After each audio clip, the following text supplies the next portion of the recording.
Good afternoon, everyone. The Sacramento City Council will please come to order for this special meeting. Would the clerk please call the roll? Thank you. Councilmember Kaplan. Here. Councilmember Laloe. Here. Councilmember Talamantes. Here. Councilmember Valenzuela. Here. Councilmember Maple. Here. Vice Mayor Guerra. Here. Councilmember Jennings. BB King is in the house. Councilmember Vang. Mayor Pro Tem Vang. Rosie the Riveter's here. And Mayor Steinberg. I am here. Would Neil Armstrong please lead us in the land acknowledgement and the Pledge of Allegiance? What's that? This is Jose Hernandez. Jose Hernandez, of course. Yes. Thank you. Reporting for the mission. Okay. We'll first start off with the land acknowledgement. It's hard to do this. Please rise for the opening acknowledgement in honor of Sacramento's indigenous people and tribal lands. To the original people of this land, the Nisenan people, the Southern Maidu, Valley and Plains Miwok, the Patwin and Wintun people, and the people of the Wilton Rancheria, Sacramento's only federally recognized tribe, may we acknowledge and honor the Native people who come before us and still walk beside us today on these ancestral lands by choosing to gather together today in the active practice of acknowledgement and appreciation of Sacramento's indigenous people's history, contributions, and lives. Join me in the Pledge of Allegiance. Salute. Pledge. I pledge allegiance to the flag of the United States of America and to the republic for which it stands, one nation, under God, indivisible, with liberty and justice for all. Well, a very good afternoon to everyone and a happy Halloween. This city council works hard, and today we're going to take up a very important piece of business, and at the same time we want to celebrate the holiday, which comes on a Tuesday, only once every 6 or 7 years, and 6 years. So when you have the opportunity, you have to do it right. And so to all the kids out there, don't eat too much candy, okay? Let us get to the very important item that we have today, which is the business operations tax modernization. And let's hear a presentation, and then we'll hear from the public, and we will consider this item. Mayor, members of the council, and members of the public. I'm Pete Coletto, the finance director for the city. And I really want to acknowledge Jackie Rice and Brian Howard and my staff. They're our BOT experts, and their staff work was really integral in bringing us this far. And really thank the city attorney, clerk, and economic development who helped facilitate our business outreach. So first, just to provide a little context, this is the timeline of our non-cannabis business operations tax. So it was established back in the 70s. It was last updated in 1991. And the reason this is important is there are a lot of levels in the tax that haven't been adjusted for inflation in 30 years. So the minimum payment, the minimum threshold where you start paying tax, and the maximum payment, those were all set back then, have never been updated. In 2010, management partners came and did an evaluation of the city, and they recommended increasing the BOT. So city staff brought forward a proposal to increase the BOT, to actually increase the rate and make other changes, and council decided at that time not to move forward with it. 10 years later, management partners came in, they did another assessment. They again said you need to update the BOT. And then this past budget cycle, your council gave us formal direction to come back with a modernization proposal. So back on October 3rd, we brought a proposal to law and legislation, which advanced the proposal with some direction, which we'll talk a little bit more about. So our current structure, we have a few different categories. So professionals and housing and shelter, they pay a flat rate and then a per, so either per eligible employee or per unit. Construction, manufacturing, admin headquarters, their rate is based on gross receipts equivalent, and that's determined by expenses incurred within the city. And then all other businesses, it's usually called sales and service, they have a 0.04% gross receipts tax for gross receipts over $10,000. And that's really the majority of where our revenue comes from. There's a maximum cap of $5,000 on all businesses, and there's an exemption for charitable organizations. So we get about $9 million per year in the BOT. This just kind of shows you that breakdown by category, and you can see the gross receipts base, that sales and service side. That's the vast majority of where we get our revenues from, and that's really where we'll have a lot of the data that we'll talk about in a minute. So when council gave us this request, we had to think, okay, well, how are we going to come back with a modernized BOT? So we looked at peer city jurisdictions. So these are similarly sized cities in the state, and we looked at what they were doing and how that could work for the city of Sacramento. And then, criteria for a generally good tax system. So things like easy to administer, very clear to the public, isn't going to really distort how businesses do business and put them out of business. So we made a few findings. So the big one, as you can imagine, is inflation. So a 2023 dollar is worth a lot less than a 1991 dollar. We also wanted to make sure that a modernized business operations tax had an automatic inflation adjustment. So we don't want our successors to be here in 30 years thinking, hey, why haven't they updated these levels? For the peer jurisdictions, many jurisdictions don't have a cap, and the ones that do have a much higher cap than what we have. So we want to raise the cap. And then we wanted to standardize just some of our rules just to make the tax easier to administer. So our recommendation to Law and Ledge was to increase the minimum threshold where you start paying tax by more than inflation. So from $10,000 to $50,000. We wanted to raise the minimum payment by less than inflation, so $30 to $50. And the rationale behind that was really to try to minimize the impact on our small and medium-sized businesses. And we recommended keeping the rate the same. So while we may have a lower rate than some of our peer cities, a lot of cities in the region don't have a BOT. So we want to make sure that we're balancing that and remaining competitive. For the professionals, we wanted to create one flat rate, and we just did an inflation adjustment for that. The same with the per employee rate. That's just an inflation adjustment. For the rentals and hotels, same thing, inflation adjustment.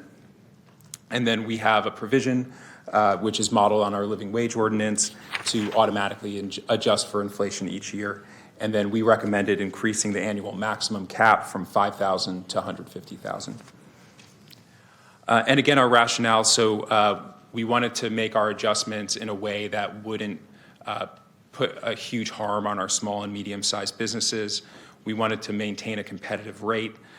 We want to keep a maximum cap in, and we want to make sure that our large businesses have some certainty on what their liability is going to be, that it's not open-ended, recognizing that a lot of our large businesses also are large sales tax generators and large employers.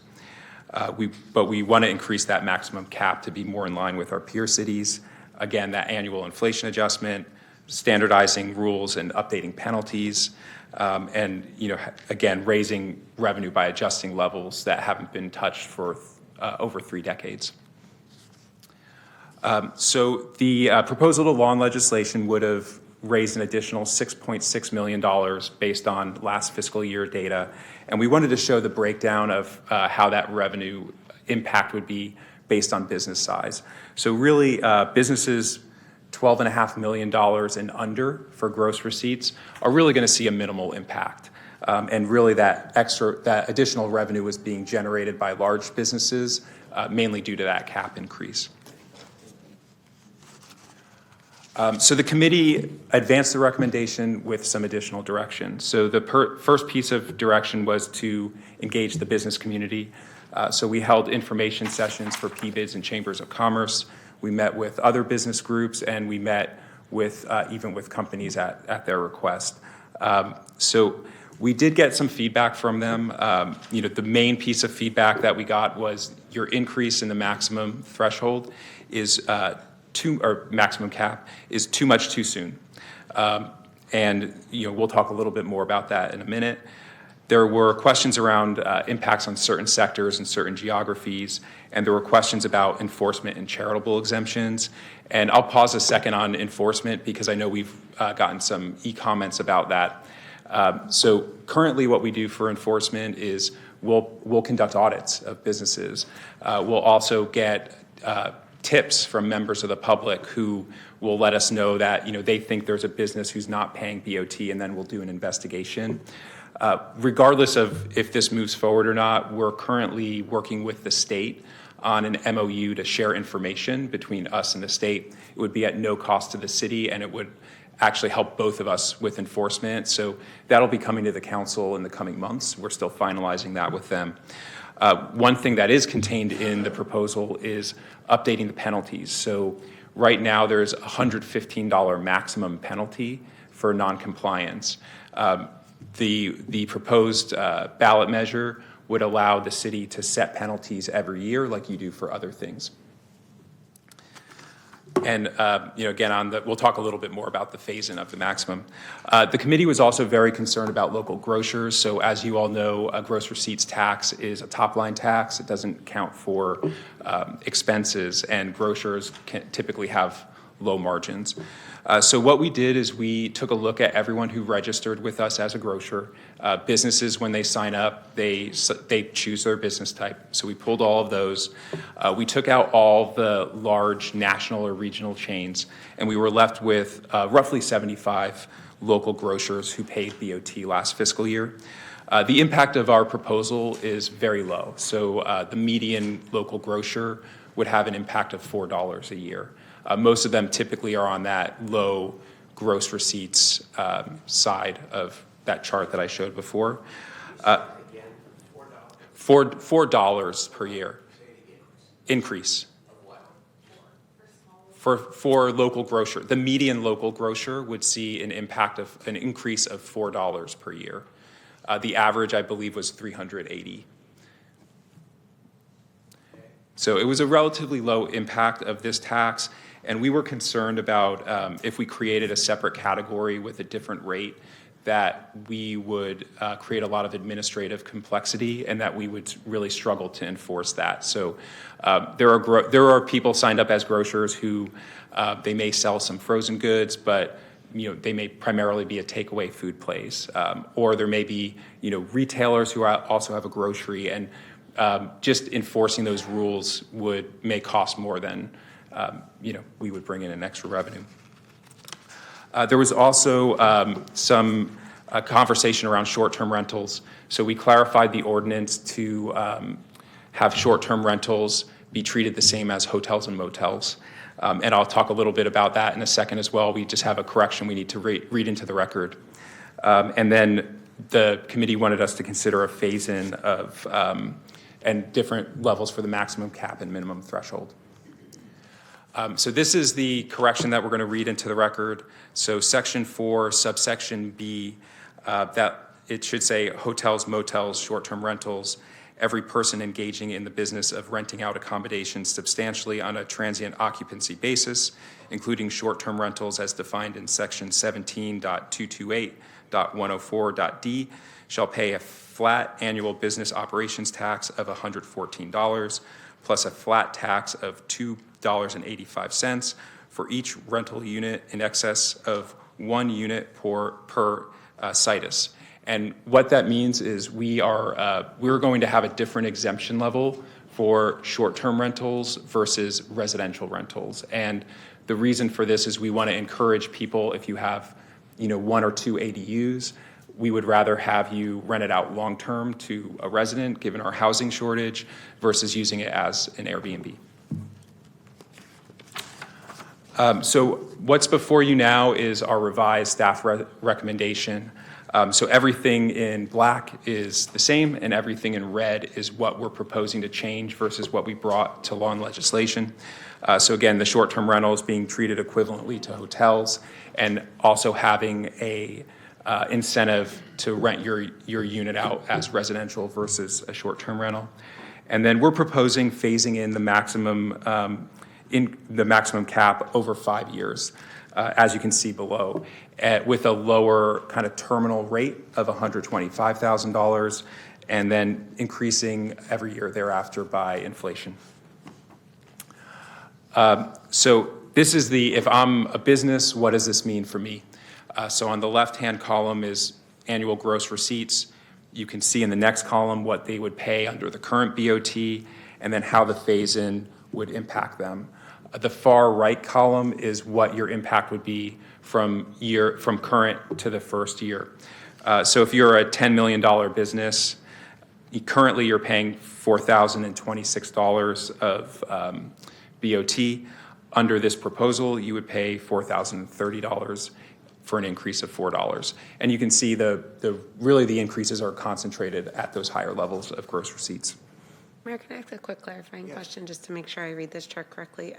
Thanks, Peter. Sorry to interrupt. But so it seems like this delay that you're proposing would really start benefiting the businesses who make more than $100 million a year. And then the overall phase-in really only helps businesses that make over $1 billion a year. Am I reading the chart correctly? So I don't know that I would say it helps them, but it's what their impact would be. So I mean, in terms of like not having it happen on day one versus having it happen later. Correct, yeah. So the orange kind of shows you the phase-in. So you're right. I mean, you're in year one, you hit that, when you're a $100 million business, you're hitting the maximum of $25,000. Okay, Yeah. cool. Thank you. And this is the financial impact of our revised recommendation. So in year one, based on last year's actual gross receipts, we would expect to raise an additional $4 million. And you can see that escalates as we phase in the maximum cap. So on year 5, we would expect an additional $6.3 million.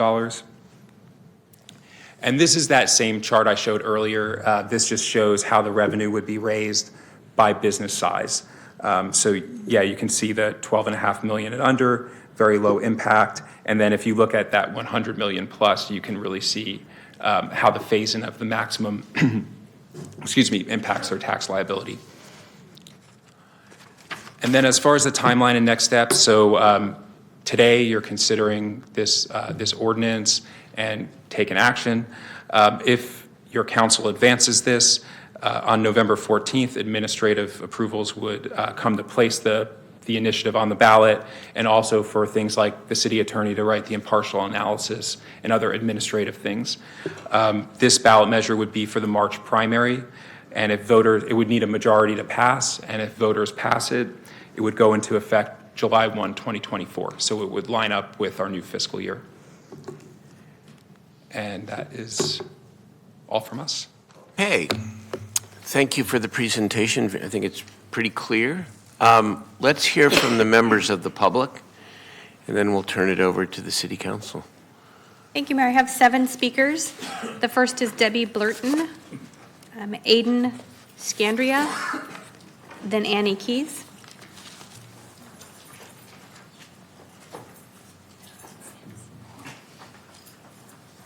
Good afternoon, Mayor, Council, and staff. I'm Debbie Blurton. I'm the owner of All About Wellness. We're a dispensary in Midtown since 2009. I'm here to talk about the BOT for cannabis businesses, which is definitely different than this one. We're asking for relief and to find a pathway to be treated equally like any other business in town. You're speaking today about your proposal for the businesses in town on the modernization of the BOT that has not been updated since 1991. Except for the cannabis businesses. You're concerned with your proposal about an annual cap from 150,000 to 125, phased in over 5 years. With a payment cap, you stated would protect large businesses from having an open-ended tax liability. It's important to recognize that gross receipts tax liability is a top-line tax that does not consider business expenses and can have a very large impact on low-margin businesses. As for low-margin businesses, dispensaries have a 280E tax burden, which has no write-offs and puts us at the lowest margin business in the country. With the challenges of today's economy, our business is down from 2 years ago 35%, yet our expenses remain the same. We're struggling to survive. We love being a positive impact for the city, but we can no longer continue with these types of payments. For instance, in 2021, our small business, family-owned, paid $466,000. In 22, we paid $376,000. Year to date, we're at $257,000. Since the BOT was implemented, We have paid over $3.7 million, just our business alone. When you look at the raise of $6 million, and we've paid $3.7 million, this is the equivalent that we would have already paid 29 years. Thank you for your comments. Your time is complete. We need help, Our and we next- need to be treated Hold on one equally second. as the core. Please. I'm just, in closing, we just It's okay. are asking for our fair share. I know that this whole issue of the cannabis BOT is being considered parallel, if you will, not today, but we had a lengthy public hearing on this, the Budget and Audit Committee and the Law and Legislation Committee. The full council is going to be looking at this question as well. So And thank you that's for why I coming. came to say, please look at us as a business in town like all the other businesses. Understood. Thank you. That's it. Thank you. Next speaker is Aiden Syandra, then Annie Keys, then Kimberly Cargile. Good afternoon, Mayor, members of the council, and all the attendees of the meeting. My name is Aiden Chandra, and I'm the general manager of Symbiotic Sacramento, which is also a cannabis dispensary in the city of Sacramento. I have to second the previous speaker's comments, but mainly I wanted to agree that we need to not cap the non-cannabis business operations tax at $5,000. I have other comments on the dispensary BOT, but I'll save that for other time. Thank you very much. Thank you for your comments. Annie Keys, then Kimberly Cargile, then Mike Snell. Good afternoon and happy Halloween, Mayor, council members, and city staff. Annie Keys here on behalf of the Downtown Sacramento Partnership and the 66 block neighborhood we represent in the heart of Sacramento. While we understand that the item before you today is recommending modernization to an outdated fee structure, we are disappointed that the process by which this policy proposal has come forward has provided limited opportunity for community engagement. As the city explores ways to increase their general fund, we implore the City Council to take the time to evaluate the long-term impacts and unintended consequences of these recommendations. While in silo, one departmental fee increase may seem manageable, but this comes directly on the heels of recent DOU fee increases, and the compounding effect can incentivize investment and job creation in neighboring jurisdictions. This is an unsustainable strategy for our community. If the goal is to increase general fund revenue, the best way to do this is to support current operators, attract new business, and create new jobs within city limits through creative incentive programming. We continue to hear feedback from stakeholders who no longer see the city of Sacramento as a viable place to do business, from restaurateurs to housing developers. It's imperative that the city prioritizes discussions to curate policies that complement and not undermine the ability to bring forward a thriving city for all. Thank you for the opportunity to comment. We're going to have more discussion about this because it's the Downtown Partnership and the same businesses that are asking us to increase our law enforcement resources to provide more protection. And I think it's important, and it's not you, Annie, but Michael and everybody else, and the board, to take a good look at our 5-year revenue forecast here in the city, to look at the red ink, and to then make a decision about balance here, right? Because you want more resources to be able to protect the downtown. So to come on up, and I'm not blaming you, you have every right, and you did a good job. But philosophy does not win the day here. Taxes and fees are not good in and of themselves. We agree with that. But the question is, what does it pay for? So that's the discussion that needs to be had in our community. And I just want to say that because I understand the business perspective. There's no virtue in raising a tax or a fee. But we have to look at together, not just us, what it is we use the money for and the fiscal situation for the city that you're invested in, that we're all invested in, wanting to provide everything that you rightfully want and are asking for. Absolutely happy to have those conversations, Mayor. Thank you. Kimberly Cargile, then Mike Snell.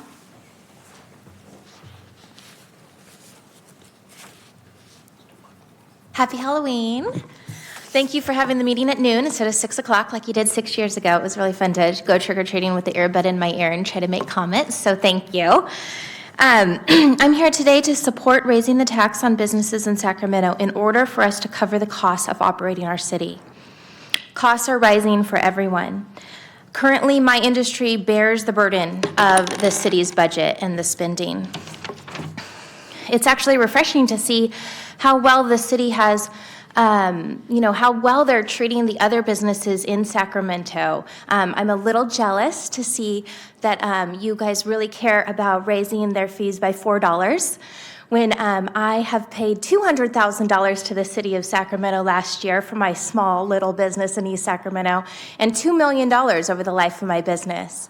Besides all the other charitable contributions and positive impacts that we make on the city. It looks to me that the proposal is not aggressive enough because the city will need to come up with an additional $15 million to cover the cost of the cannabis business tax, because we will be putting it on the ballot, we will be removing this tax, and we will be treated fairly in this city. I've been working in the city for 20 years. I've seen huge progress on the cannabis front.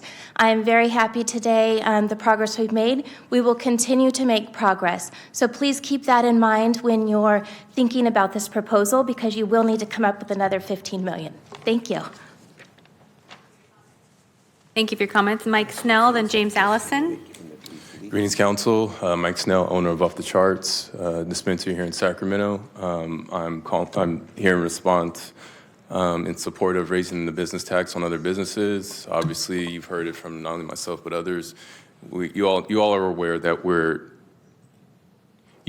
aware that we are unjust. Can I recuse my time?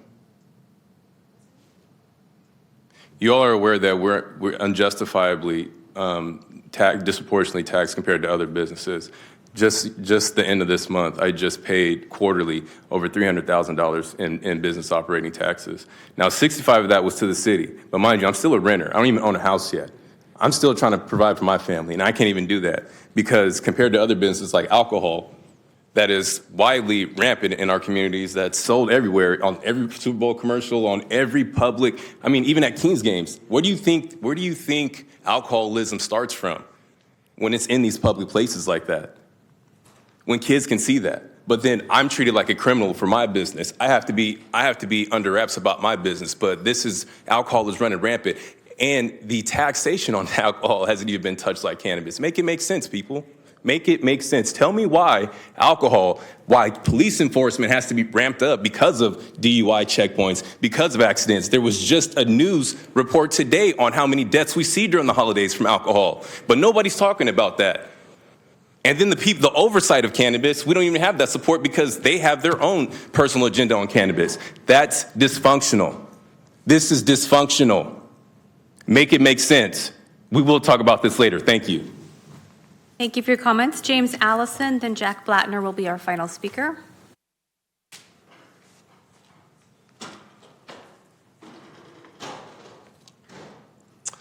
Good afternoon, Mayor, council members, and staff. My name is James Allison with the Midtown Association, representing over 1,200 properties in the Central City. Our mission is to make Midtown the center for culture, creativity, and vibrancy in Sacramento's urban core. I'm here today to express our concerns over the current proposal seeking to modernize the business operations tax. The first time that this was brought up in a public setting was at the Law and Legislation Committee less than a month ago. No outreach was done prior to that meeting, and while we have been able to sit in on one webinar and participate in one meeting with staff, the timeline feels rushed for such a significant proposal and decision. We understand that there are strategic reasons to aim for the March ballot, but we cannot come to that conclusion at the expense of thoughtful policymaking. There simply has not been the time to do the analysis that it would take to get there. We have not been able to adequately determine the impacts to individual businesses that alone should be a reason for pause. We appreciate the efforts of staff since the Law and Legislation Committee, but without further engagement to the larger community, we must oppose this ordinance as it's currently proposed. Further, I would be remiss if I did not take this opportunity to offer that instead of seeking new revenue by further burdening our current economic base, we should be looking to expand it by creating new conditions that attract new businesses to the city, creating jobs and increasing our tax base. Thank you. Thank you for your comments. Jack Blattner.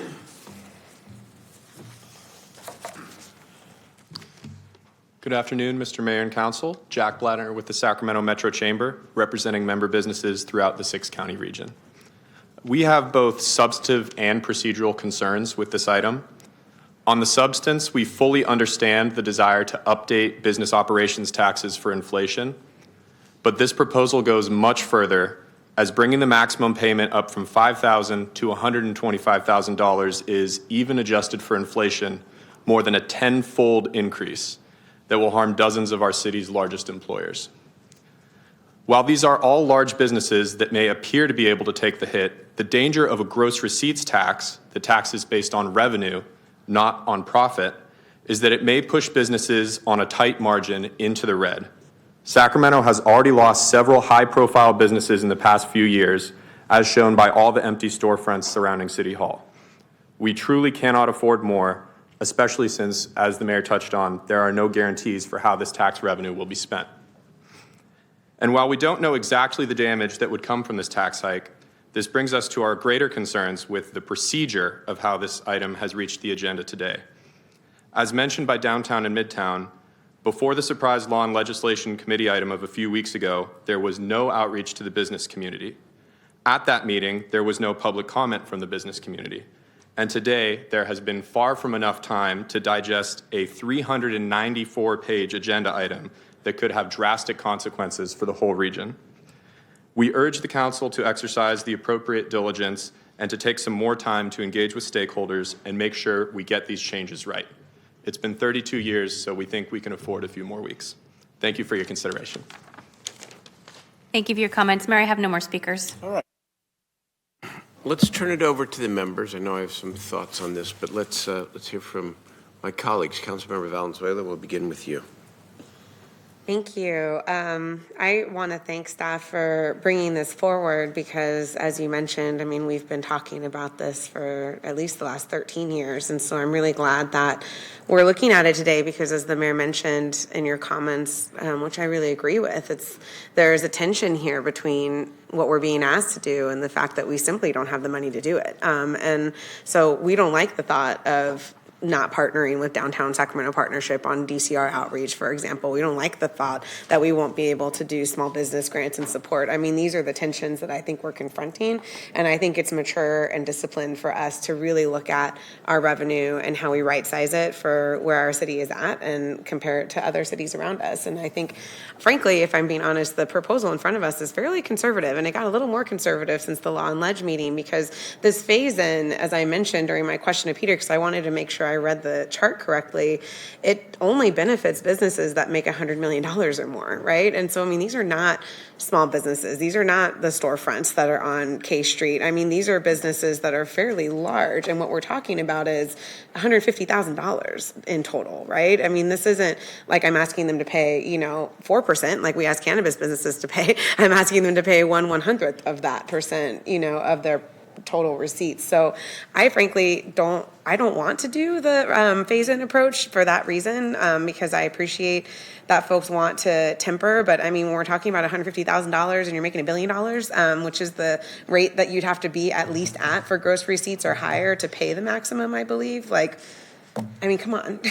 Let's be real here. I mean, that's a really significant business who is more than able to pay $150,000, especially knowing that it contributes to us continuing homeless services, continuing business support, continuing all the stuff that we've started doing during the pandemic that frankly we don't have the money to continue because that was a lot of one-time money.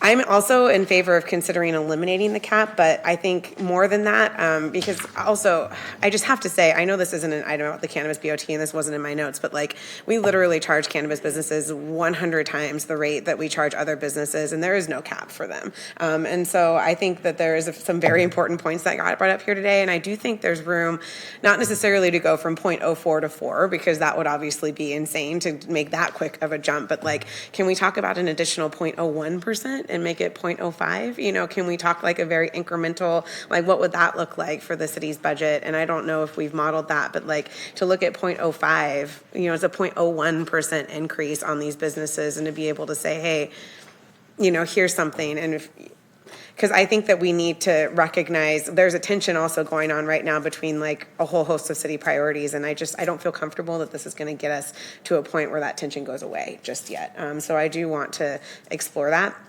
I also want to raise the small business exemption to $100,000 a year, both because I don't think it has any impact on the revenue we expect, and because as someone who has been a sole proprietor for a really long time, $50,000 of gross receipts, once you take taxes out, like you're not even making a full-time salary at that level. So I don't know if 50,000 is really appropriate, and given the charts that you've shown showing the impacts here and how it breaks down, I feel comfortable asking for that threshold to be raised to 100,000 and know that it's not going to make a significant dent on the revenue, if any dent, that we're looking at. And then finally, I want to talk about the grocery store rate because I think for my colleagues who aren't on Law and Ledge, I want to make clear that my concern that I raised was not about the impact that this rate increase would have on grocery stores, but the impact the current rate has on stores who do have. I think it's possible for us to be attuned to business groups that have really low, really high expenses, and how do we calibrate the tax to make more sense for them, given this is a gross receipts tax. And so I do really want to think about, especially if we're only talking about potentially 75 businesses, what that would look like to have a different rate. Because I've seen other cities that do things like define it based on the percentage of floor space that's uncooked produce, right? Or based on the like there's ways that cities have done this, and I do understand that that would be an additional administrative burden, but I am very sensitive to the fact that I don't want to harm businesses that are literally providing food to our communities, and so I want to figure out how we do that. And maybe it doesn't need to be a part of the ballot measure, and it's something that we can work on separately, and I'd love for staff to let me know if you feel like that needs to be a part of a ballot measure, if that's something we could pursue separately, because I'm really interested in doing a grocery store measure that is slightly different, recognizing the unique circumstances that they're in. But those are my final things, Mayor. I will say I'm not supportive of the phase-in. I actually think that the rate and the cap could probably be higher. I would like the small business definition to be higher, and I would really like to think about what a grocery store rate looks like, if that's essential to be a part of the ballot measure, if we can do that separately on a separate track. So thank you, Mayor. Thank you. When you talk about the small business threshold being higher, you mean you want fewer small businesses to have to pay the Yeah, I want The more increase. small businesses to be able to pay less. pay less? So it's the flat rate of $50 to go up to folks who have receipts of $100,000. Oh. Okay. Thank you. I think I had Councilmember Talamantes was next. Did you? Or do you want to wait? It's okay. I go to Councilmember Kaplan next. Thank you, Mayor. I really want to appreciate staff in going through this. Just a couple of questions, and it may be that Lainey Milstein can help answer this as well. How many times has the raising the BOT been discussed with the Sacramento City Council since 1991?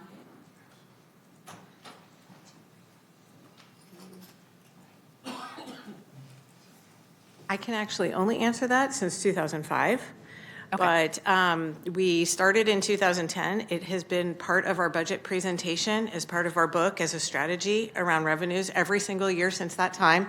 And then, as Pete mentioned, management partners studied it again in 2020.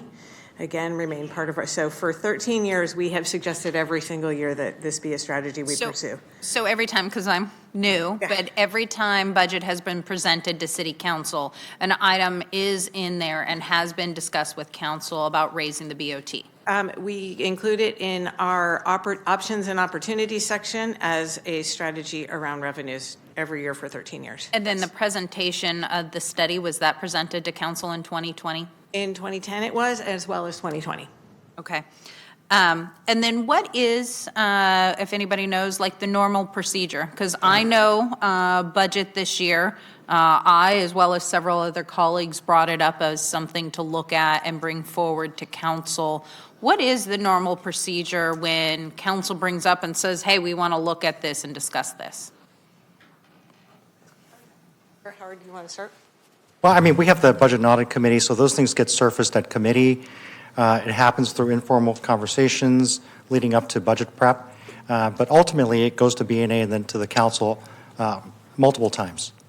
And really, when we were discussing the cannabis tax, BNA said, yes, come back with this. Aside from with budget, they said come back, right? We have a 2-week break in July. We had a new finance director come on. There were no slots in L&L until September because I had other items that were waiting to get in the queue to go. So we brought this as soon as possibly practical after council direction.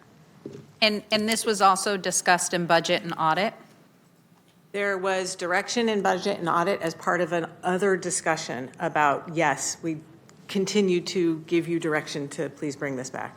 And public notice is given out the normal time, normal way? Nothing has changed in how we notice our agendas and subcommittees? For the September 3rd LNL, it was October 3rd, sorry, October 3rd LNL, it was noticed the Thursday prior in September. And then did we do any outreach to businesses or others when it was brought up? We did after that Law and Legislation Committee directed us to. So we held 2 open information sessions, and then we held numerous other meetings with business groups. Okay, thank you. I want to say I hear our businesses, but I take umbrance with drastic consequences. When you can look at, I think it is page 17 of 394, that talks about the phase-in and who would be impacted. Drastic changes of going from 5,000, which is our cap, to in year 1 paying an extra 25,000, and your gross receipts are 100 million. In my definition and terminology, that's not drastic consequences. Now, I became an attorney because I'm not good at math, so I would like to thank Matt, who's sitting in for our city attorney. This is Susanna, disguised as Matt. When you look at who would be paying the most, and let me just clarify, I'm going to make a motion to move this forward, but I'm going to make a motion that our cap go back to 150, not 125. So my math is now based off of 150. If you are making $500 million a year in gross receipts, paying $150,000 maximum is 0.033% of your budget. If that is considered drastic and drastic consequences that has unintended consequences, I'd like to know what your business model is, because you should be out of business already. Having been a school board member and run a hundreds of millions of dollars budget, 0.033 is a drop in the bucket. And if we phase it in, this is something that can be thought of and accounted for. But so I hear our businesses, but I will say that there has been transparency. And I would say it's derelict of duty that we as a city do not even consider this since 1991. You heard from our cannabis businesses. They are struggling. They have brought in millions of dollars. Every tax period, they are paying significantly more than $5,000. Now, don't get me wrong, I get that the state has a 15% excise tax, which is unreasonable in and of itself. But if you look at it, for every $100 in cannabis, about 33% is in taxes. Our businesses are not paying that. And here's the thing, when you look at how do you do responsible budgeting, you don't put all your eggs in one basket. You have to diversify. We've been told that, from a young age when you learn about financing. So how do you diversify your bucket? You look at raising the BOT. But I'd like to, when this goes on the ballot, and I'll work hard, and our businesses, I would love to see you guys not oppose this, because I don't think it would be good for you or the city, that we come back and discuss how can we look at some relief for cannabis, even at temporary, because there are several other cities that have looked at temporary relief, maybe not permanent, but some temporary to allow readjustment. Because if you look at just what Debbie came up and said, their taxes are going down. If our cannabis and our dispensaries go out of business, a significant amount of our budget is dependent on that. Measure L and new youth is dependent on that. If these businesses start going out, that's not taxes that are going to be replaced. So how do we look at the bigger picture, which I hope is something that we do. So, I'd like to see us raise the cap to 150. I'm still not totally convinced on the amendment to section 4, 3.08200B to say that we got to get rid of one unit, amend it from 3 to 1. if you've got 1 unit versus 3 unit, you know who that is? That's our small mom and pops. And if we're talking about small businesses and helping them, like, that's what I don't quite fully understand. And if we're amending Section B, you forgot Section A. Section A mentions 3 everywhere, so we're not being consistent in what we need to amend. Yeah, Peter. So council member, maybe I can explain kind of what we were trying to do and just for the benefit of the council. So that Section A is for a residential landlord. So if you were renting out on a monthly basis, you would fall in Section A. And our intent there was to have an exemption for 2 units. So if you were, let's say you were a homeowner and you had a 2-unit ADU, you would not be subject to the BOT if you were renting out on a monthly basis, if you were a long-term rental. Our intention was to have a different threshold for short-term rentals to incentivize you, if you have those 2 ADUs, to rent them out long-term versus as an Airbnb. And so our intention was, let's subject the Airbnbs to the BOT, but not the residential or long-term landlords. And I hear you, then I go, well, then where's the accountability? Because we're already short-staffed, so when we do that, we don't have consistency, then who's gonna be going through and double-checking if somebody is an Airbnb versus a long-term rental? To operate in a short-term rental in the city, you need to have a permit. So we would be able to check based on our permit list. So that's how we would know. If someone were illegally renting out a short-term rental, it would be through our current enforcement process. So if you're doing that currently, and we get a tip or something like, or we'll send code enforcement out to do an investigation, because then you're out of compliance with your permit.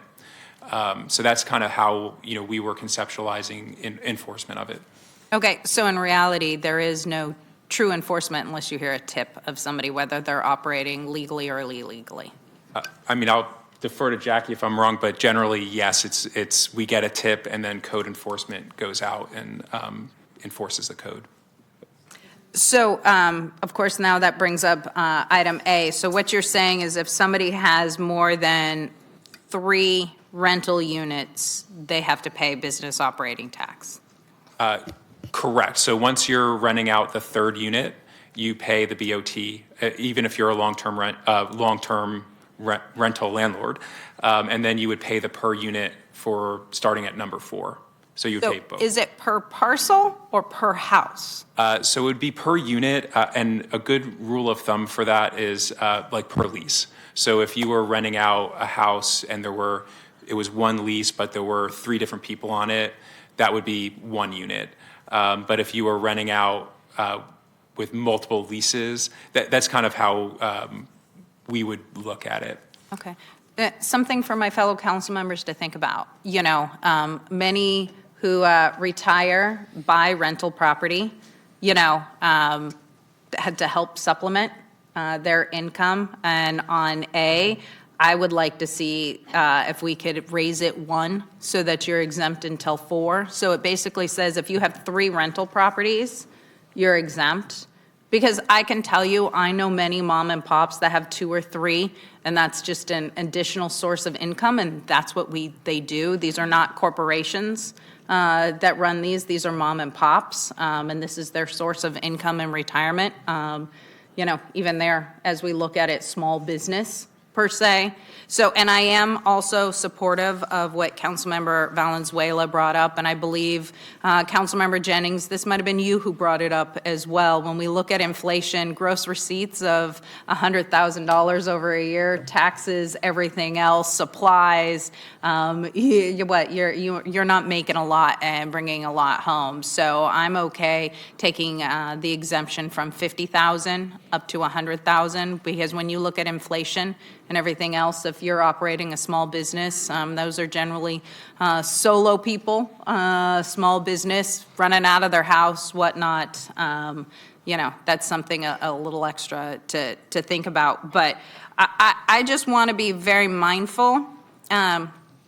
This is something of expanding our horizons, and I will say it again, it is derelict of duty to not take it to the voters and explain to them that we haven't raised our business operating tax since 1991, and somebody making over $1 billion a year is only paying $5,000 a year.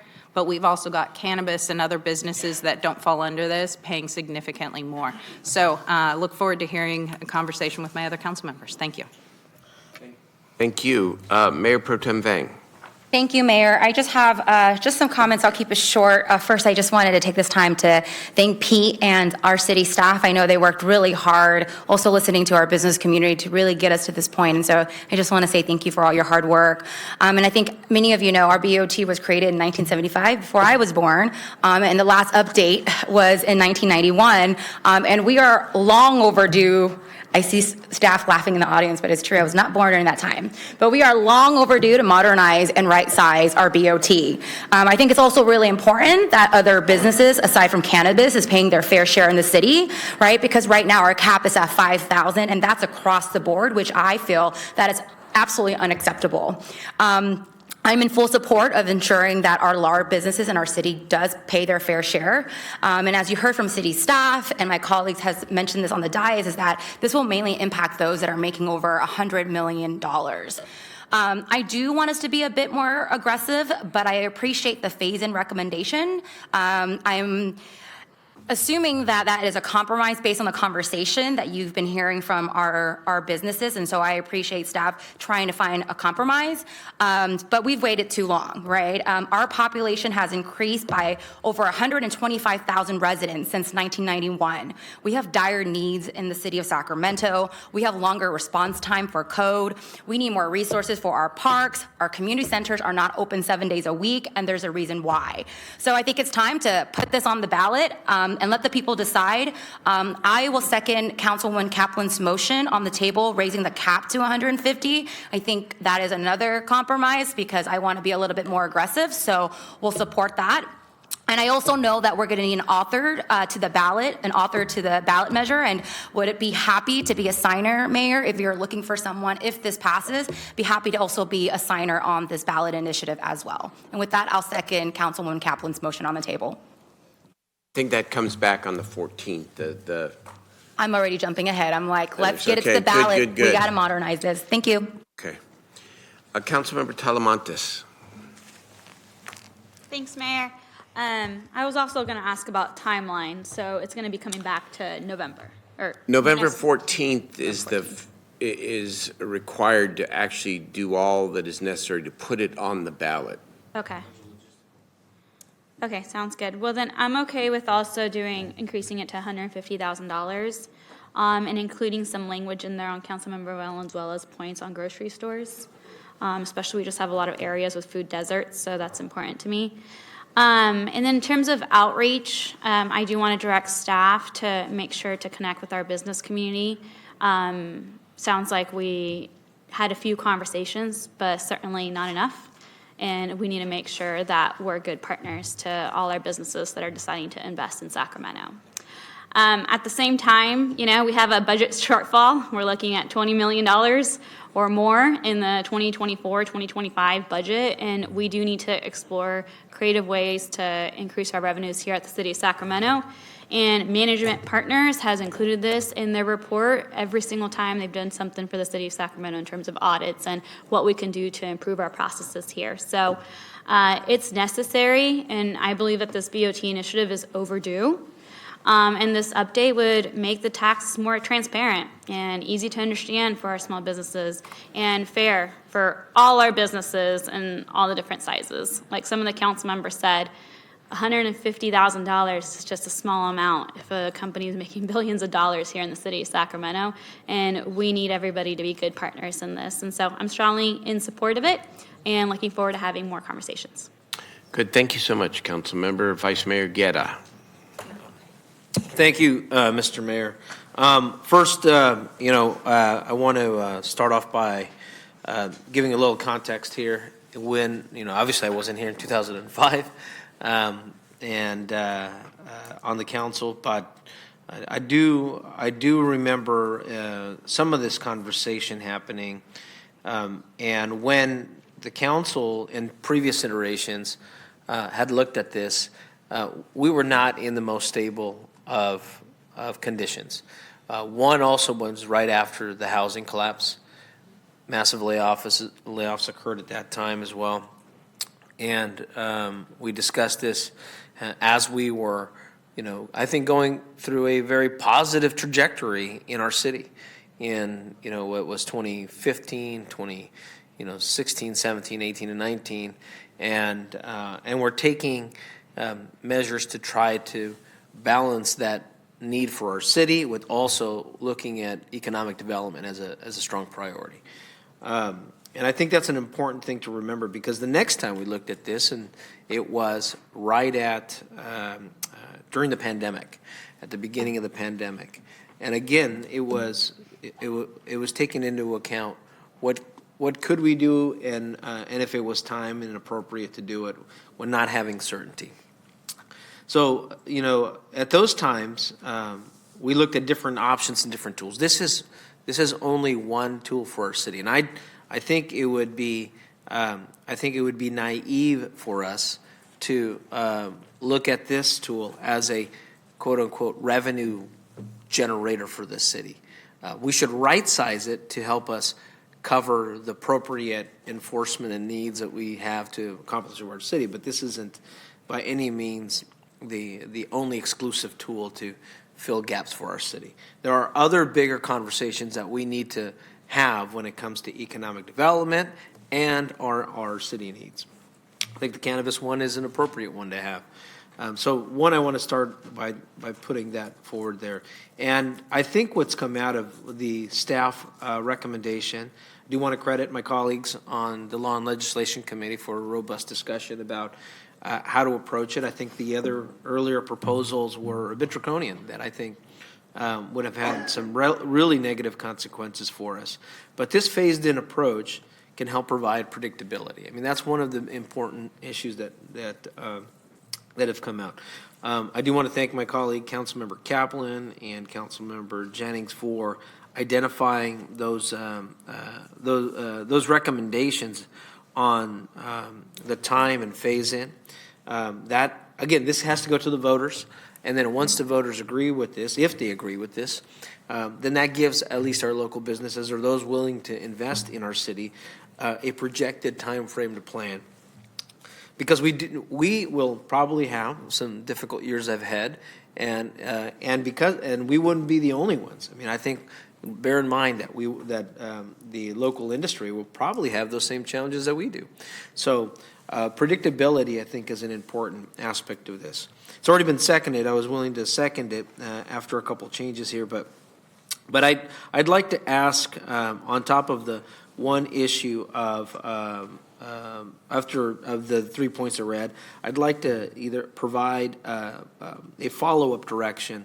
Obviously, this is more about what we have to put on the ballot, but there's a bigger conversation that I'd like to have as part of this motion, a direction to staff, if the makers of the motion and the seconder agree, and that's to pull our economic development team and a revenue team to have a deeper conversation with the industry. And over the last 6 months, 7 months, when we've had this item come up, the DOU utility fee item come up, and other issues come up, there are multiple levels of impacts that are start to layer on top of our local business owners. And just when I was talking to one business owner, retired, not even a business owner, a retired constituent, and I'll use the example on our the rental property. Thank you, Councilmember Kaplan. I think that was an important item. Longtime public servant, and they had a rental property that they started to use as their income. But it was the amount of layer on layer on layer of fees that made it difficult to be able to manage that property, and to make it so that it could provide for them in the long term. Like, they obviously kept for a long time, they weren't making any money on the rent as they were working with it. It was only until after they retired. And it's no surprise that I'm hearing from some of our small businesses about all of the layering on fees. So I think what I'm hearing here very clearly is this frustration of a need for better coordination and deeper conversation about how we support the economic growth of our city. And it isn't about fighting one fee or adding another fee. I think we have to have a much more thoughtful conversation about what that is, whether it's improving or if there's going to be a cost in fees, is there a reduction in time somewhere else for getting their projects approved or developments approved? All of those things I think matter. It's not one in connection. So as part of direction, what I'd like to make sure that comes out of this, if my colleague agrees, is that that the city manager find the appropriate leadership in our city to have those conversations, to bring those stakeholders together. Because she's right. I mean, my colleague is correct. We've brought these issues up before, but they really haven't been in a coordinated way to address the fears that you're hearing. It's this level of compounding uncertainty. So if that's okay with you, thank you very much. And council member, Sounds good. yeah, and part of that, I would like to also acknowledge and thank council member, Mayor Pro Tem Bang, that we also do it in language because particularly in my district, some of the Vietnamese business owners, they find out about this after the fact. And that's a big challenge. It's not that they don't know English, but all the information is in English. And then by the time that they're made aware of it, it's usually from a notification that happens. So I'd like to make sure that we respond to that. To the point here of on the phase-in, I think this is important. I mean, if the voters approve this will have a CPI component that has the ability for people to plan in the future. I mean, if the voters want to come back and increase it and more, that's up to them, but at least it does something that should have probably been done years ago, is add that piece to it. And then finally, on the cannabis side, I know this does not include that conversation, but I do want to put something on the table for our staff to look at. We have some CUPs where we have vacant buildings. They've been approved. And whether it's competition, the cost, the state, we should figure out what can be done to incentivize, whether it's a moratorium on those, to be able to fill those. Because my understanding, if those CUPs aren't filled, then there isn't any revenue. We've talked about a progressive structure. That's one issue. But I do worry where the state has the bigger problem. That's the 15% excise tax. I mean, that is a significant hit on a lot of the industry.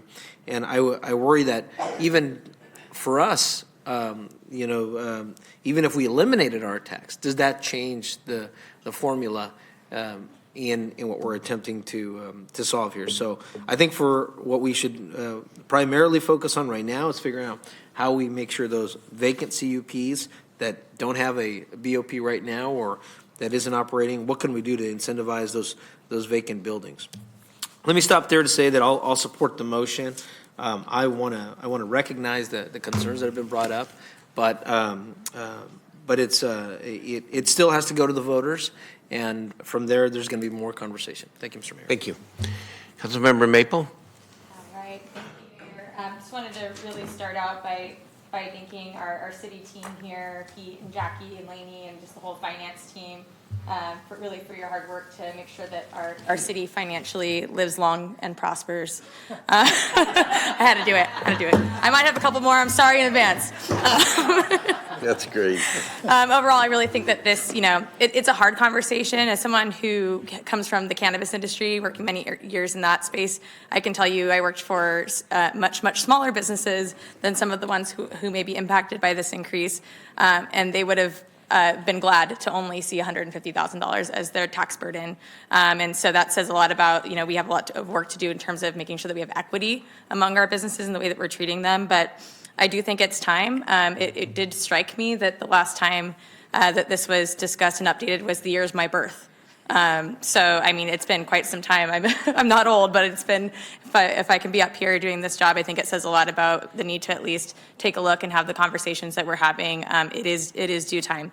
I really appreciate the focus on making sure that our small and medium-sized businesses aren't incredibly impacted. We know that small businesses make up the backbone of the city. And so, I appreciate that work and that effort and working especially with our business community.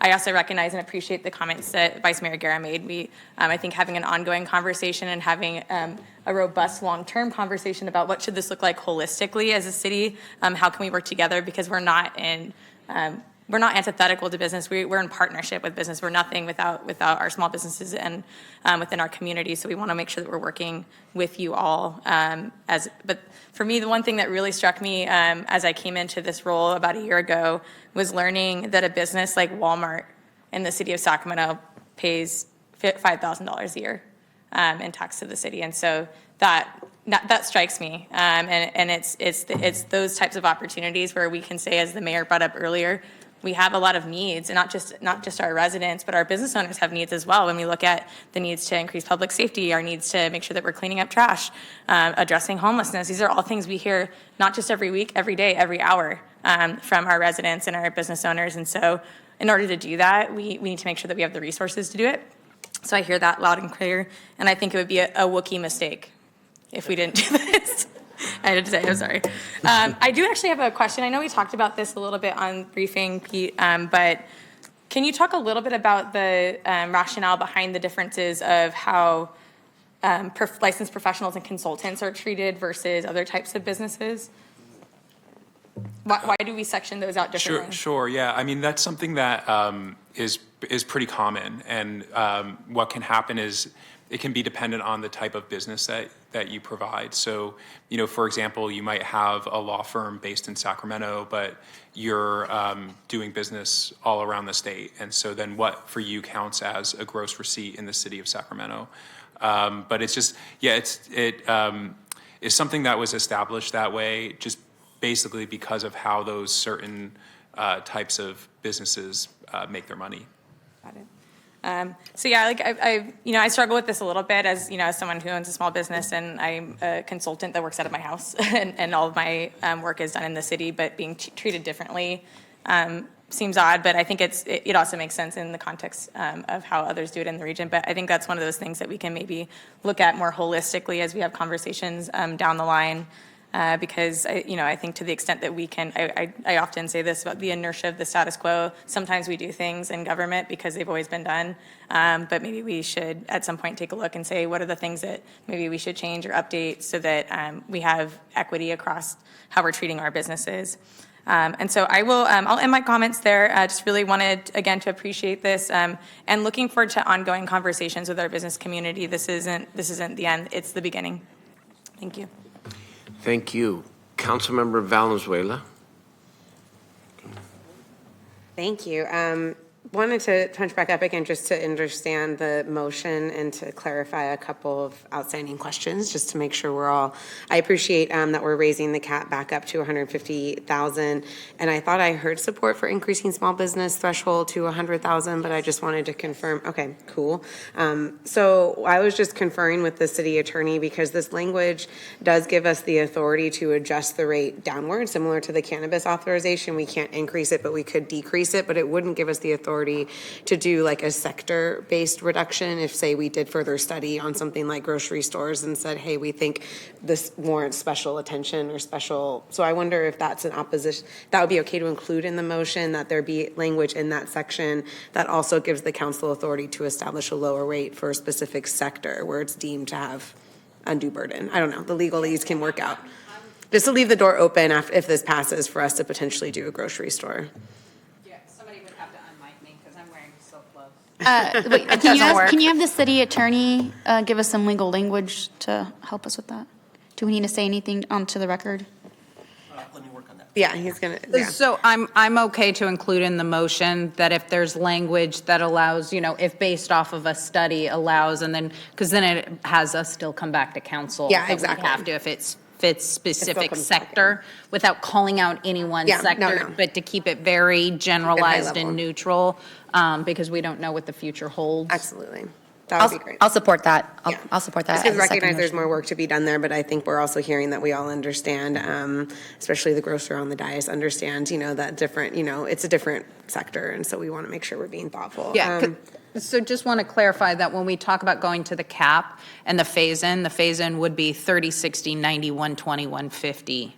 And then on section 4, actually, 308, I want to go back to the original language as in code. It does exempt up till 4. You were trying to change it to 3. I want it to go back to its original language. And then at the very beginning, raising the cap from 50 to 100,000 and make the according changes that need to comply with that. And then your language. The language on the sector. Of the different sector. Of the different ability to set sectors, a different sector the based ability. on, yeah. So right now, that's what the motion Yeah. includes, just to, so we're all on the same. Well, I appreciate you doing that, Councilmember, because that was my other question, was that are we still keeping the phase-in? I would like to lose the phase-in just because of the size of the businesses that the phase-in affects. I mean, it doesn't affect anybody under 100 million. So I guess I'm just trying to float. I'm okay keeping it is because this is a compromise with our businesses. You know, I think they could handle it right away, but I think as we look at the greater good, a phase-in is an appropriate way to keep it measured. There might be one or two that are thin on the margins, and this allows them to plan. Okay. And then I guess my last question, I had floated the idea, but nobody discussed it, of exploring what a 0.01% rate increase would look like. Is that something that we're interested in staff talking to us about, or? I'm not interested right now, just because if we do this, we're building in the CPI, which then means it'll have a standard increase. Is that CPI increase, Pete, for the cap or for the rate? So the CPI increase would be for the minimum payment, the minimum threshold, and the maximum cap, but not for the rate. The rate would be. That would be set in the, But the cap could raise every year along with the CPI. I guess my question was, are we interested in looking at the rate? Because like 0.01% isn't really a big number, and it could mean big things. So I was trying to poll if folks are interested in looking at, even getting the numbers back on what that would look like. I hear you. I can say I'm not interested in adding that into our motion because this was brought to law and ledge, you know, and a majority of us did come through and say this, and I'm not sure I've heard anybody else in the business industry, you know, talk about this. I think it would throw a monkey wrench into the possibility of getting this passed because it would look like last minute not being transparent and talking to them. While I may not be fully opposed to the going up, I think the process right now, I think this is a good deal to put on the ballot and is about as measured an even keel. Right. I mean, I know I have been bringing this up, and to staff, I've been a little bit stuck on ever since, I think it was actually the Blurtons that told me about the $5,000 cap, and it's like everywhere I went, I was like, can you believe it? Like, we haven't done this in years. So I'm glad to see this moving forward. I mean, I would like for us to, if we're going to go all the way to the ballot, give ourselves all the tools that we can to keep adjusting as necessary as costs change, so we don't have to keep going back to the ballot. But, you know, if my colleagues on the dais don't agree, then that's that. But I do think the phase-in, I just have to say that, like, it's just incredibly inequitable to me that businesses making under 100 million would pay their full share and businesses making over 100 million wouldn't for up to 5 years. I think it just sends the wrong signal in terms of small businesses really being the backbone of our economy. But if folks don't support that, then I'm happy with the motion as it is, as a compromise. Just feeling a little pressured, I will say, under the gun in terms of timing, in terms of like just getting this to the ballot as quickly as we can, in the hope that we had a more thoughtful discussion about the different options in front of us. But I guess I'll end there, Mayor. Councilmember Jennings. Thank you, Mayor. I won't repeat all that's been said, but I'm very supportive of the motion that's on the table right now. It's been 32 years, and this is the right time to be moving this forward. So I want to congratulate staff on the work that they've done in bringing this forward and working with us, with the law and ledge, and now with the full council. It's just one thing I want to kind of reemphasize, which is what a couple of my colleagues have said already. As this has to go back before the voters, there's been a conversation today by many of our speakers about the lack of engagement as far as it being a concern. And so it's already been put on the table as far as engaging now.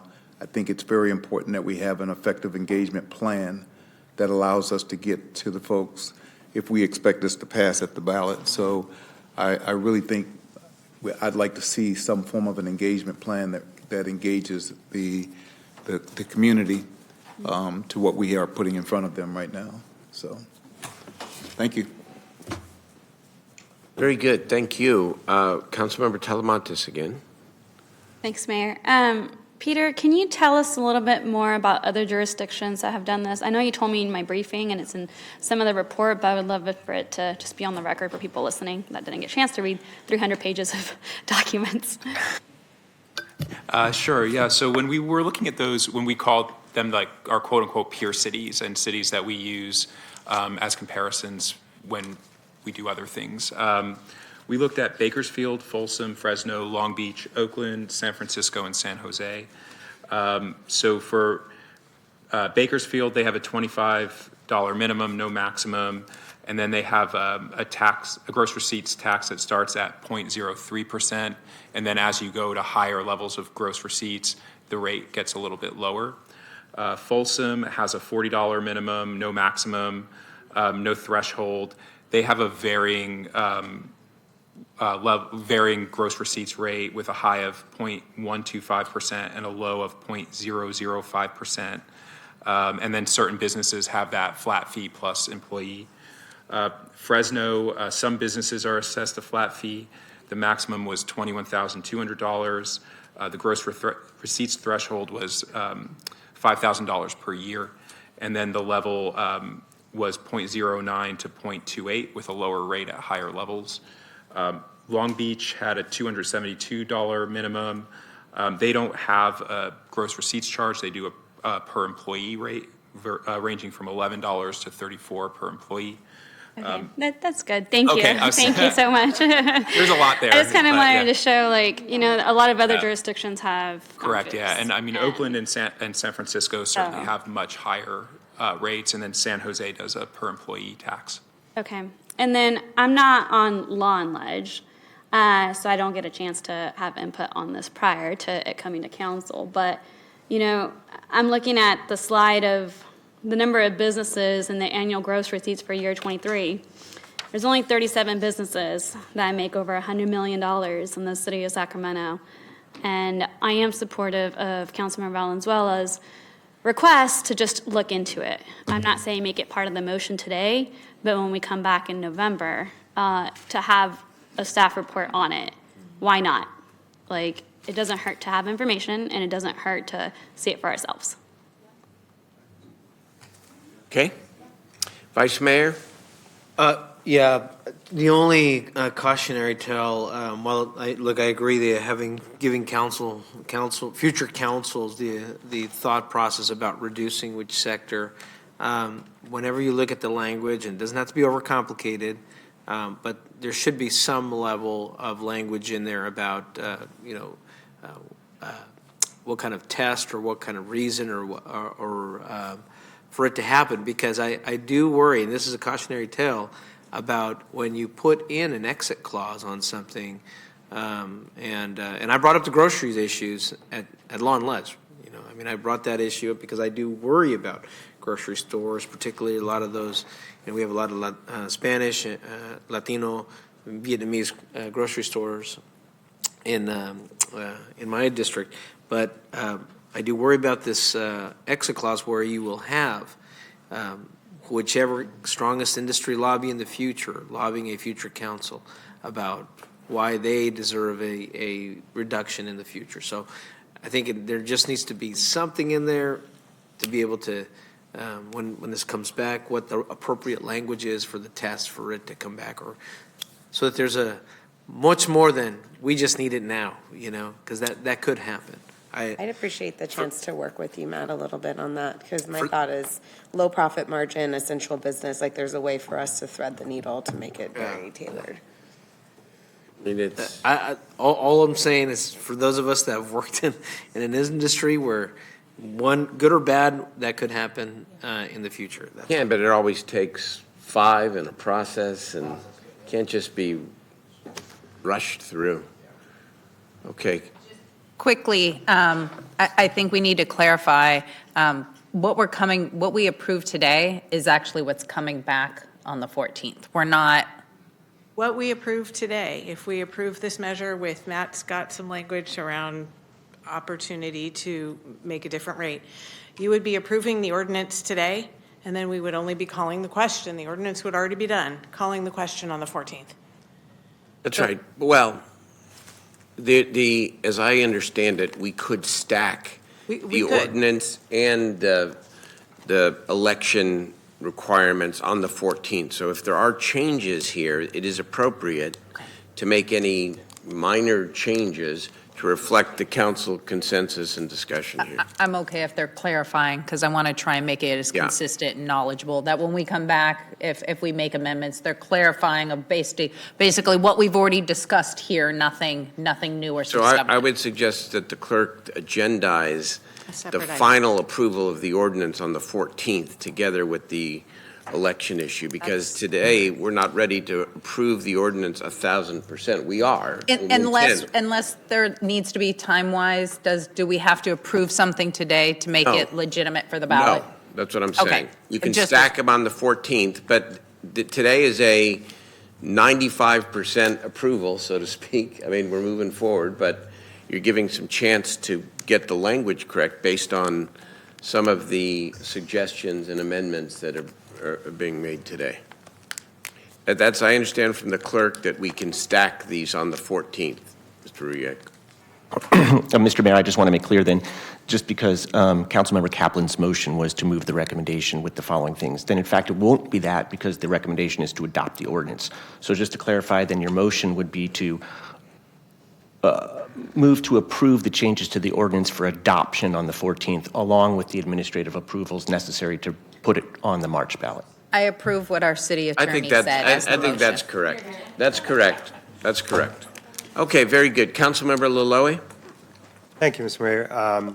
You know, obviously, anytime we want to increase taxes, especially during this time of uncertainty with how the economy of the country, in what direction it's headed, you know, I have a major issue. However, with that said, when I look at our BOT that has not been adjusted since 1975, 91. That is a little bit different. So just for my colleagues' information, in the food retail industry, you're looking at about roughly around 1 to 1.5% of net profit at the end of the day, and that's if everything's running perfectly. With that said, when I'm looking at what the staff has proposed, and when I'm looking at these numbers, I do not see a major issue for the small businesses, even in a food retail store. However, as Vice Mayor alluded to, a lot of small business food retail stores are being run by, you know, it's a family business. Language is sometimes a barrier. So I think it would be great if we can definitely reach out and simply break this down, looking at numbers via a chart or finding out about this, as the Vice Mayor indicated, can be somewhat, you know, intimidating and scary. But I completely agree. If a business is doing $1 billion in revenue on an annual basis, and they're paying $5,000 right now versus a business that's doing $15 million, there's something wrong with that picture, majorly wrong. In fact, you know, when we're looking at businesses that are in the 500 million and 1 billion, to have a $150,000 cap, again, I think as a city, we're being extremely generous. But you know, I definitely support the motion. Also, yes, our city has expenses, but I never want to justify taxes for individuals or businesses' safety. It's just bottom line of it is we have expenses that needs to be covered. And regarding the cannabis, I couldn't agree with all the individuals that are here. I look at cannabis, if we're really true to cannabis and its business, and if we're really supporting especially core applicant, then we really need to look at the tax bases at the city level. Whether you have a cannabis or, you know, a restaurant or a supermarket, I just don't see why we have to have different tax brackets for, a cannabis business, which is highly regulated and highly taxed. Yes, I will definitely support the motion. I think it's fair, and if I was, again, I don't know if I can get the support from my colleagues, but really the 500 million and 100 billion, $1 billion gross sales, I think even 150,000 we're looking at, it's extremely low. And, bumping it up to even $200,000, I think it's a fair ask. And this is coming from a person that's not a, I mean, you're sort of saying what Councilmember Valenzuela's been saying. So that's interesting dynamic here that maybe the rest of the council ought to at least consider and think about here. I mean, really. The year is ending, so Councilmember Valenzuela and we got to come to an agreement on stuff. That's what I'm missing. Well, here you go. I mean, months. you might I got ask 2 more Councilmember months. Kaplan again, given that it's coming from you, ask her whether she would I think if the 500 million and 1 billion revenue, I think I like to. I mean, it's your motion, so I don't want to. I think the 200,000. It's an easy ask. This is nothing outside. How much additional money would it raise? So we're looking at just for those companies that gross receipts over 500 million, their cap would be 200,000, and then everybody else 150. Yeah, at the end of the day, I think if you ask Amazon, instead of paying $5,000 a year, to pay 200,000, I don't think they blink. And that's really who we're talking about, these big. Understand. How much additional revenue would it mean for the city? So, I'm sorry. So, with a $150,000 cap, that would be about 6.6 million above where we are right now. For $200,000 cap, it would be 6.8-ish, 6.8 to 6.9. So it's because you only have a very few number of businesses. 250? No, I can't do that because if I do that, if I recommend that, then they're going to title me as a socialist, and I can't sleep. Then I have to throw myself off the bridge. Hey, Pete, just to be clear, how many businesses are we talking about there? It's just a handful. And that's what we're saying, right? If we raise that from 150 to 200 for those categories, it would yield another 300,000 a year? Correct, yeah. I think take Councilmember Lowy's suggestion here, please. I would like to happily, Cruella would like to happily strike a deal between Waldo and Councilmember Laloy's, businessman. Okay. The businessman today. I think Halloween is a day to strike a deal. 200 for 200,000. Deal. Okay, that's the amendment. That'll be, and the seconder will take that? Yes. Okay, very good. One last. Mr. Mayor, could I just ask a clarifying question? So would the phase-in be kind of uniform? And then if we can get it to a uniform. Okay, we still have more. Councilmember Valenzuela, There's just Guerra a- yeah. again. Okay. I love, I haven't spoken yet, so. Wait, just to Round and clarify, anybody under, clarifying, anybody under 500 million, their cap would stay at 150. Correct. Yes. Yeah. Just making sure so that it's clear on the record that we're really only looking at businesses that make over 500 million. And Correct. however that amendment needs to come back to us. Okay. Very good. Councilmember Valenzuela, then Vice Mayor. So sometimes I think we put ourselves in these positions to make it so complicated. I just want to say that the last legal date to put something on the ballot is December 8th. Now, granted, we need to have arguments submitted before then. There needs to be an independent analysis. It's not like when Measure O, I think we wrote those arguments over a weekend. That wasn't super fun for anybody involved. But I guess I just want to say that I think I am uncomfortable with the level of change happening in the moment, given that we are asking to send something to the voters that they are going to vote on that we will not be able to change again unless they vote on it again. So what I would love to request is, as part of the next meeting, I still think we should amend the ordinance and ballot measure stuff on the ballot, on the agenda, so that we can act.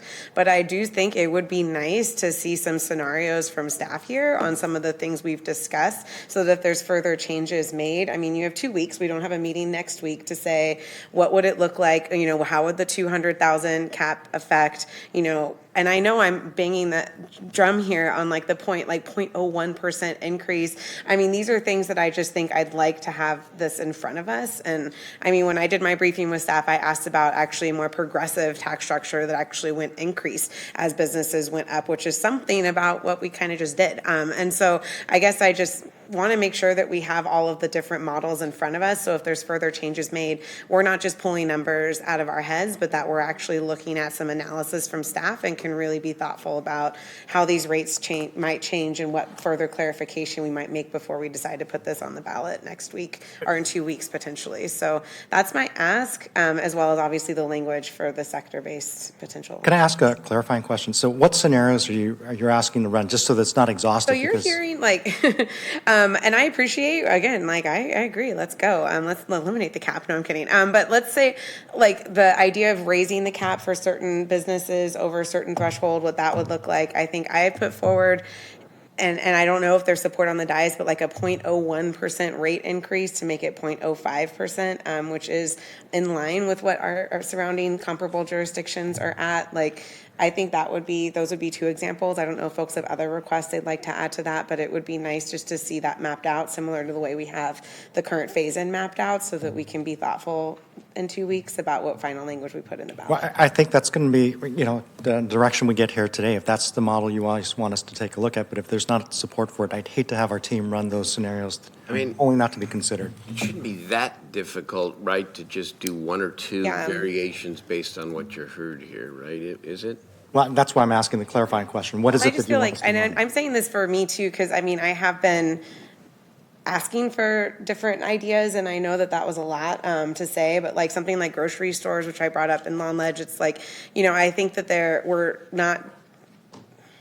I don't feel like we're being as thoughtful about all the different scenarios as we could be before doing something like putting something on the ballot for voters to approve that will then be the law until we do another ballot measure. And so I am not comfortable without seeing some more data to make these changes. And I think it would behoove us next week, or in 2 weeks, to have a little bit more information about some different scenarios we've talked about today, raising the cap for high earners, potentially adjusting the rate 0.1% higher, like what that looks like, how that would affect different businesses of different sizes, so that we can understand what that means. And for me, when it comes to the rate of over 200, I'd like to know what that translates to. And like one of the things that bothers me about our chart is the buckets are so big. It's really hard to see like if the difference is between 500 million and $1 billion, like if there's any way for us to break that out to be a little bit more finer to whatever degree you have the data. If you don't have the data, then fine. But I think that would be helpful for me as well.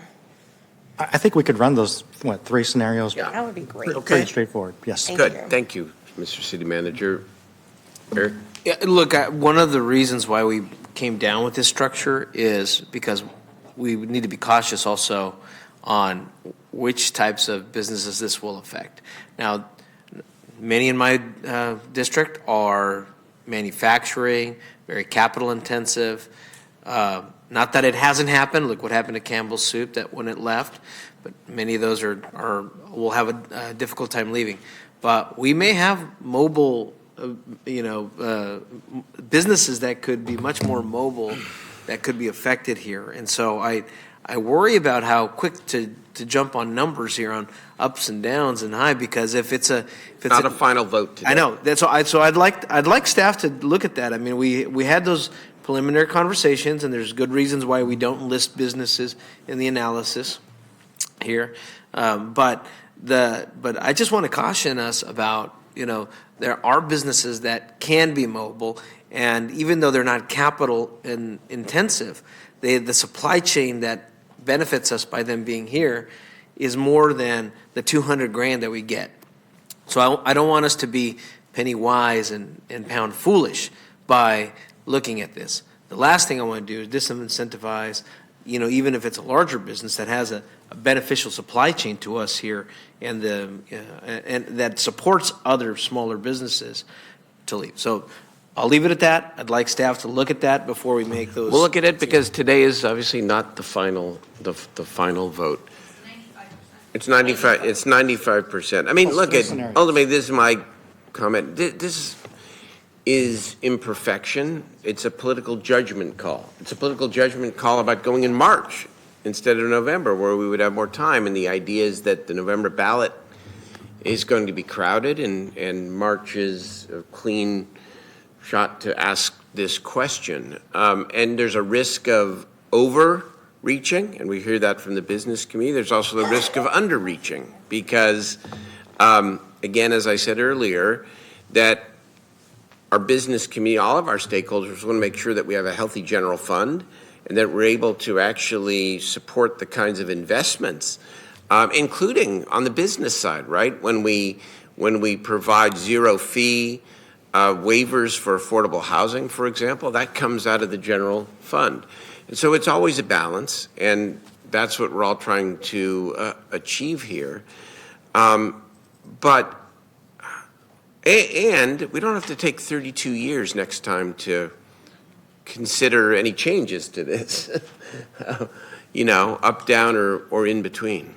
On the cannabis side, we're going to grapple with this. We are grappling with this because we hear you. But I also think it's fair to point out that Sacramento is one of the few jurisdictions in the entire region that has actually legalized cannabis.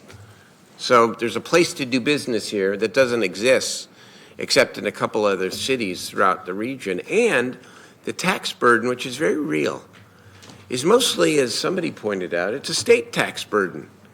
Really. I mean, and Eric Gare, I think, said it. So as we consider the hit to our general fund by reducing the cannabis tax, if we do that, and lose the ability then to be able to provide more services, is that margin really gonna make the difference for the struggling businesses when you've got this significant state tax rate? I mean, these are things, again, I just always want to urge everybody to understanding your self-interest and ideology, because we all have it, to just be in the conversation, because we're not up here dictating this is the way it must be. We're trying to balance all of these things in the most thoughtful way possible. And I think today was a very thoughtful conversation, and we need you. We need all of our care holders here to be in the conversation substantively and say, well, we get the balance here. How about if you do it this way instead of that way? No ideology will get you a headline and a tweet, but it won't help solve the problem. And that's what we're all seeking to do together here. Thank you. Let's call the roll. So our city attorney, would you mind reiterating what our motion is? I heard a motion on the table to approve as amended. However, are we continuing the item and not approving tonight?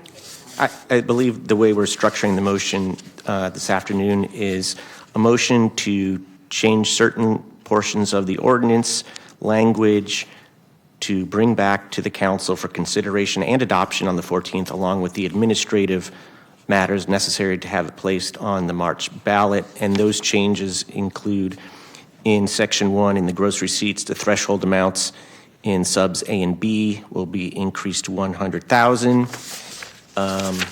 For residential rental properties, the number of units will be changed, will be kept at 4 instead of the proposed change to 3. The maximum tax adjustments, there'll be actually 2 effective maximum tax ladders, one for businesses under $500 million in gross receipts with a graduated cap up to 150, and then for businesses $500 million and over, also a graduated increase to a cap of 200,000. And then in the uncodified part of the ordinance, Section 7, for rate adjustments, the possibility of including by council action to adjust rates down and then back up not to exceed the maximum by individual business type. Thank you. Mr. Coletto, anything to add? Thank you. Well done, So Mr. Rujek. so the motion is for the amended ordinance to bring back the amended ordinance for consideration and adoption on 11/14 with the administrative election approvals as needed. Correct? Thank you. Councilmember Kaplan? Aye. Councilmember Laloy? Councilmember Talamantes? Aye. Councilmember Valenzuela? Yes. Councilmember Maple? Aye. Vice Mayor Guerra? Aye. Councilmember Jennings? Yes. Mayor Pro Tem Vang? Yes. And Mayor Steinberg? Yes. Passes. Very good. All right, good work, everybody. Really. Well done. Good conversation. All right, if there's nothing more to come before the council, what time is the... we Closed could. session now. We have council comments? Correct. We do not. It's a special meeting. We do have council comments. Still have council comments? You can have council comments, ideas, questions, and AB 123 reports if you'd like. Go ahead, But Eric. this is a special meeting, so no public comment for matters not on the agenda. That is correct. So, public comment, I just wanted to recognize the homecoming win for the Sacramento State Hornets, 51-16 against Idaho State, Mr. Idaho Mayor. State, wow. Let's go Sacramento, let's go Hornets. Stingers up. All right, we're adjourned. Closed session.